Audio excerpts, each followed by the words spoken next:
Bismillahirrahmanirrahim. This is Dr. Numan Asgar, your biology expert. So let's start today's topic. Female reproductive cycle, that is also known as menstrual cycle. It is the egg production that take place in cyclic process और ये जो है 28 days में complete होता है। अब इसमें अगर हम इस वर्ड को देखें तो मेंसम से ये वर्ड निकला है। मेंसम का मतलब होता है 1 मंथ। सो बेसिकली इसमें चेंजेस आती हैं, changes in the female reproductive system. Female के जो रिप्रोडक्टिव सिस्टम है उसमें चेंजेस आती हैं और ये प्रिपेयर होता है, यानी कि ये प्रिपेयर करता है फीमेल को फॉर फर्टिलाइजेशन एंड प्रेगनेंसी। अब इसमें कुछ टर्मिनोलॉजीज जैसे मिनार्के is the start of menstrual cycle और इसमें जो एवरेज एज होती है that is about 13 to 14 years। इसी तरह menopause that is the permanent stoppage of menstrual cycle और इसमें जो एवरेज एज होती है 45 to 50 years। तो ये डिफरेंट बुक्स में डिफरेंट इसकी एवरेज एज जो है वो गिवन है। इसके बाद ये जो साइकिल है, अब इसमें नेक्स्ट जो बात हम यहाँ पे करेंगे कि this cycle remain suspended during pregnancy, may remain suspended during lactation। अब जो इसमें हम देखते हैं कि जो चेंजेस आती हैं in the case of menopause में, जो चेंजेस इन मीनोपॉज में जो एक फीमेल के अंदर चेंजेस आती हैं वो क्या चेंजेस हैं? तो वो चेंजेस हैं जैसे एस्ट्रोजन लेवल का कम हो जाना, hot flushes, redness of the skin, mood swings. तो एस्ट्रोजन जब इसका लेवल 0 पे चला जाएगा तो टेस्टोस्टेरोन का जो लेवल है वो इंक्रीज होना स्टार्ट हो जाता है, वो अपने आप को एक्सप्रेस करना शुरू कर देता है और जिससे हेयर्स डिवेल्प हो जाते हैं बॉडी में, specially on the face. So that is the male character. So this happens in the case of menopause. अब हम देखते हैं phases of the menstrual cycle. So female reproductive cycle या menstrual cycle involves two cycles, the uterine cycle and the ovarian cycle। जो changes uterus के अंदर आती हैं वो यूटराइन साइकिल कहलाता है और जो चेंजेस ओवरी के अंदर आती हैं वो ओवेरियन साइकिल कहलाता है। सो यहाँ से अब हमने स्टार्ट करना है। सो ये फेजेस इसकी हैं। मेंस्ट्रुअल फेज जो सबसे पहली फेज है, यानी कि जो मेंस्ट्रुअल साइकिल है वो स्टार्ट होता है from the menstrual phase. Then there comes the follicular और proliferative phase, then there comes the ovulation phase, then there comes the luteal और सिक्रीटरी फेज। अब हमने वन बाय वन इन तमाम phases को अंडरस्टैंड करना है, तो गौर से देखिएगा। यहाँ पे ये जो सबसे पहले यूट्राइन साइकिल को डिस्कस कर रहे हैं। सबसे पहली फेज है menstrual phase, that is from day 1 to day 5।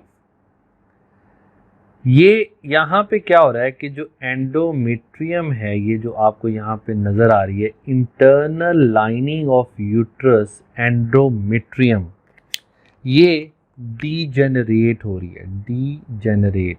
So endometrium that is the inner lining of uterus, ये दैट स्टार्ट डीजनरेशन, जिसकी वजह से क्या होता है कि मेंस्ट्रुअल साइकिल स्टार्ट हो जाता है, मेंसेस का पीरियड स्टार्ट हो जाता है, ब्लीडिंग स्टार्ट हो जाती है।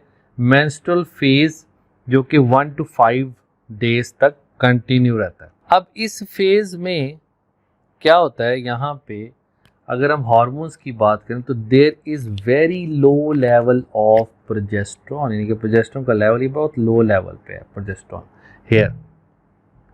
सो here level of progesterone is very low. So जब प्रोजेस्टेरॉन का लेवल लो होगा, तो मैं यहाँ पे मेंशन कर रहा हूँ, लो प्रोजेस्टेरॉन क्या करेगा, it will stimulate anterior pituitary to start releasing a hormone known as follicle stimulating hormone.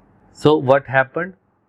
जब मेंस्ट्रुअल फेज होती है उसमें प्रोजेस्टेरॉन का लेवल लो होता है। ये जो लो लेवल ऑफ प्रोजेस्टेरॉन है ये फिर स्टिमुलेट करता है फॉलिकल एंटीरियर पिट्यूटरी ग्लैंड को कि वो रिलीज करे फॉलिकल स्टिमुलेटिंग हार्मोन। जो फॉलिकल स्टिमुलेटिंग हार्मोन है वो क्या करेगा, फॉलिकल्स की डेवलपमेंट स्टार्ट कर देगा। तो ये फॉलिकल्स की जो है वो डेवलपमेंट स्टार्ट हो जाती है लाइक दिस वन। तो follicle stimulating hormone start developing the follicle, और इसको ये जो एंड पे जो फॉलिकल है that is the Graafian follicle. ये ग्राफियन फॉलिकल है जो फुली मैच्योर हो चुका है। अब इस स्टेज पे क्या होता है कि जब फॉलिकल जो होते हैं, फॉलिकल स्टिमुलेटिंग हार्मोन जब रिलीज होता है तो it will start increasing another ovarian hormone. जब फॉलिकल स्टिमुलेटिंग हार्मोन रिलीज होगा तो फॉलिकल स्टिमुलेटिंग हार्मोन ये चेंजेस स्टार्ट कर देगा फॉलिकल्स की, और दूसरी तरफ क्या करेगा, एस्ट्रोजन हार्मोन की प्रोडक्शन को इंक्रीज कर देगा। So that is estrogen. Estrogen hormone की प्रोडक्शन इंक्रीज होगी तो development of the uterine lining, development of the endometrium starts. तो एस्ट्रोजन क्या करेगा, it will start developing endometrium like this one. ये जो आपको नजर आ रहा है यहाँ पे एंडोमेट्रियम जो है उसकी डेवलपमेंट स्टार्ट हो जाती है। अब एस्ट्रोजन यहाँ पे ज़्यादा हो जाता है, तो जब एस्ट्रोजन ज़्यादा हो जाएगा इस स्टेज पे, एस्ट्रोजन ज़्यादा हो जाएगा तो it will again stimulate anterior pituitary gland to release luteinizing hormone LE। What happened actually, follicle stimulating hormone release होकर फॉलिकल की डेवलपमेंट करेगा और एस्ट्रोजन के लेवल को इंक्रीज करेगा। जब एस्ट्रोजन का लेवल इंक्रीज होगा तो ये स्टार्ट कर देगा डेवलपिंग ऑफ द एंडोमेट्रियम, और दूसरी तरफ ये स्टिमुलेट करेगा एंटीरियर पिट्यूटरी ग्लैंड को कि वो लुटेनाइजिंग हार्मोन प्रोड्यूस करे। लुटेनाइजिंग हार्मोन ने क्या करना है, लुटेनाइजिंग हार्मोन ने अब करवानी है ovulation. So what will happen at that stage कि यहाँ पे ये इस तरीके से ये ओव्यूलेशन हो गई, ठीक है। यहाँ पे ये ओवम जो है that get released over here, तो इसलिए इसको 14th जो डे होता है उसको कहते हैं हम ओव्यूलेशन। और यहाँ पे जो हार्मोन है लुटेनाइजिंग हार्मोन जो कि एंटीरियर पिट्यूटरी ग्लैंड से रिलीज हो रहा है जो कि गोनाडोट्रोफिन्स में आता है। So level of luteinizing hormone is very much high over there. तो तब यहाँ पे ओव्यूलेशन की स्टेज है, 14th डे पे ओव्यूलेशन जो है वो टेक प्लेस हो रही है, ये आप देख सकते हो 14th day. So after ovulation जो ये होता है follicle that develops into another structure जिसको कहा जाता है कॉर्पस लूटियम।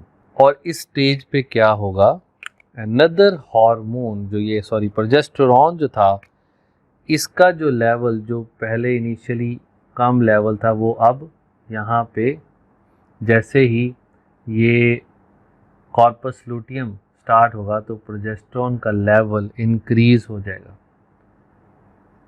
और जब तक ये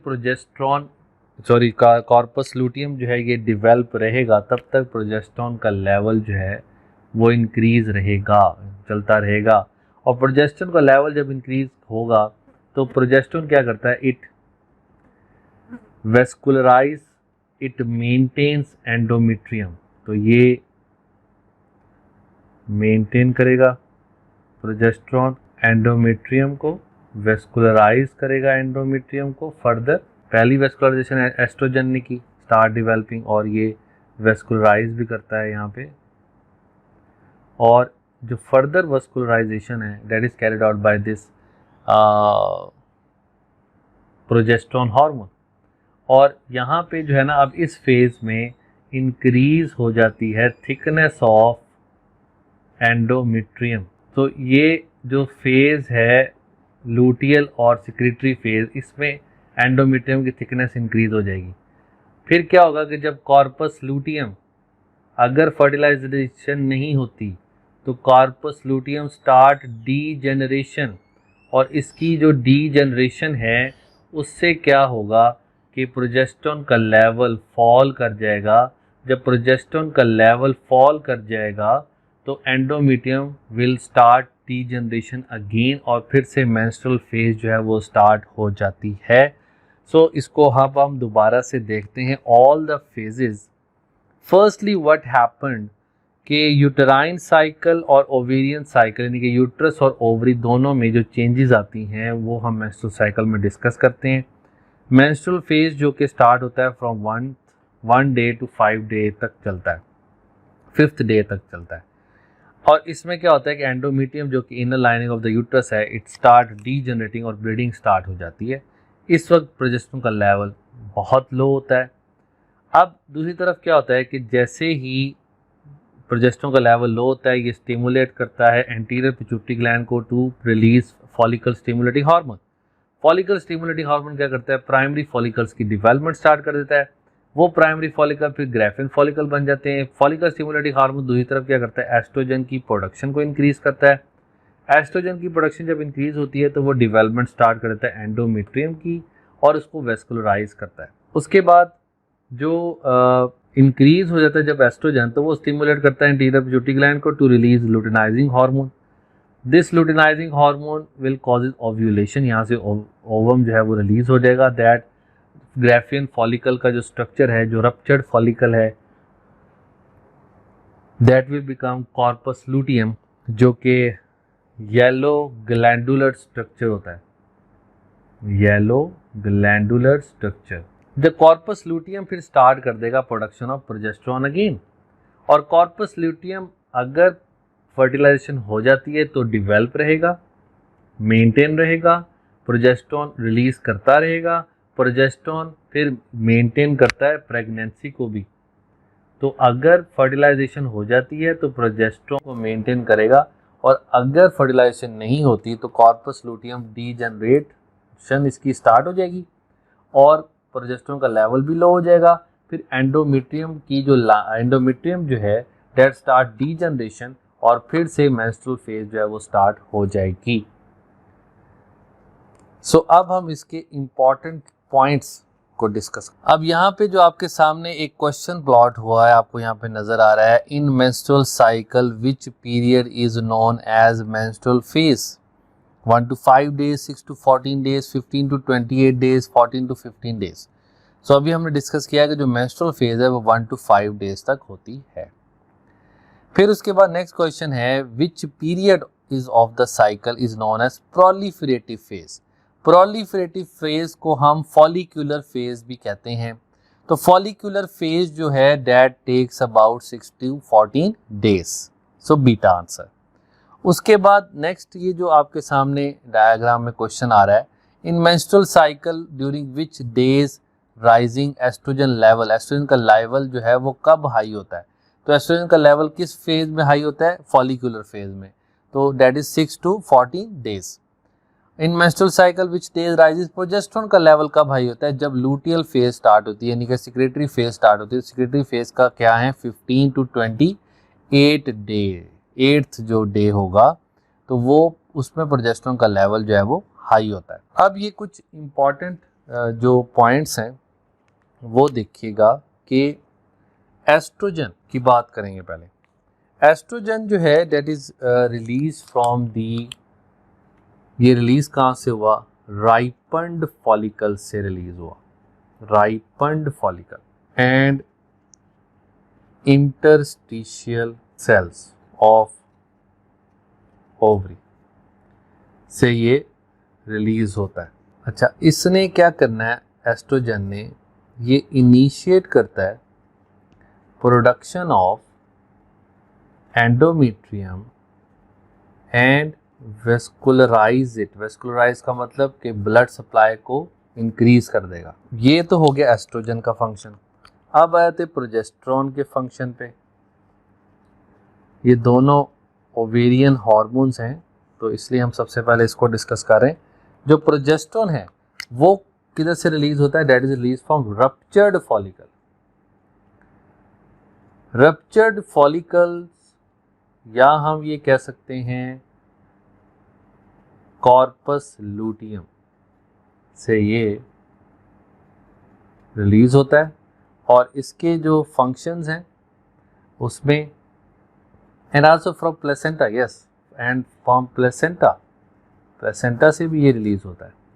और इसके जो फंक्शन है उसमें इसने कंप्लीट करना है एंडोमेट्रियम को, फर्दर वेस्कुलराइज करना है उसको, further vascularisation of endometrium, maintain, जैसे डिस्कस हुआ कि मेंटेन करता है प्रेगनेंसी को, इंक्रीज करता है थिकनेस ऑफ एंडोमेट्रियम। सो ये प्रोजेस्टेरोन की फंक्शन है related to the menstrual cycle.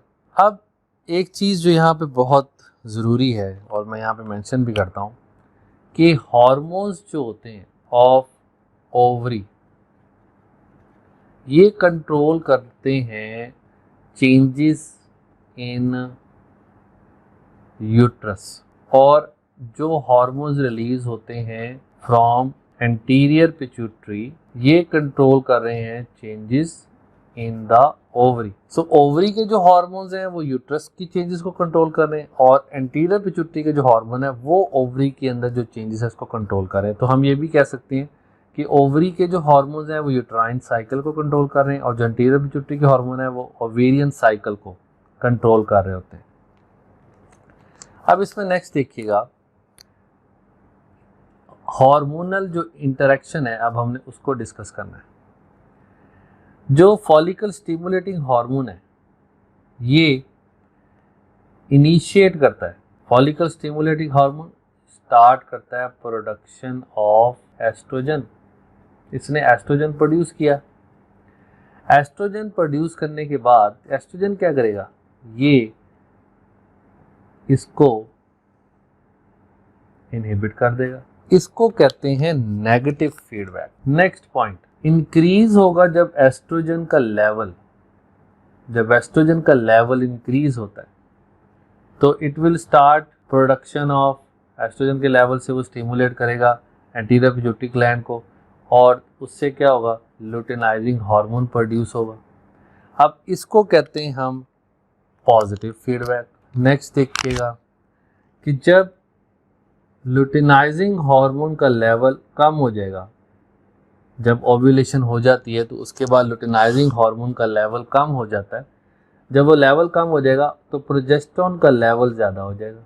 Progesterone का लेवल जब ज़्यादा होगा तो it will also inhibit FSH, so that is also negative feedback. So all these points are very important for the MDCAT point of view. Thank you very much and Allah Hafiz.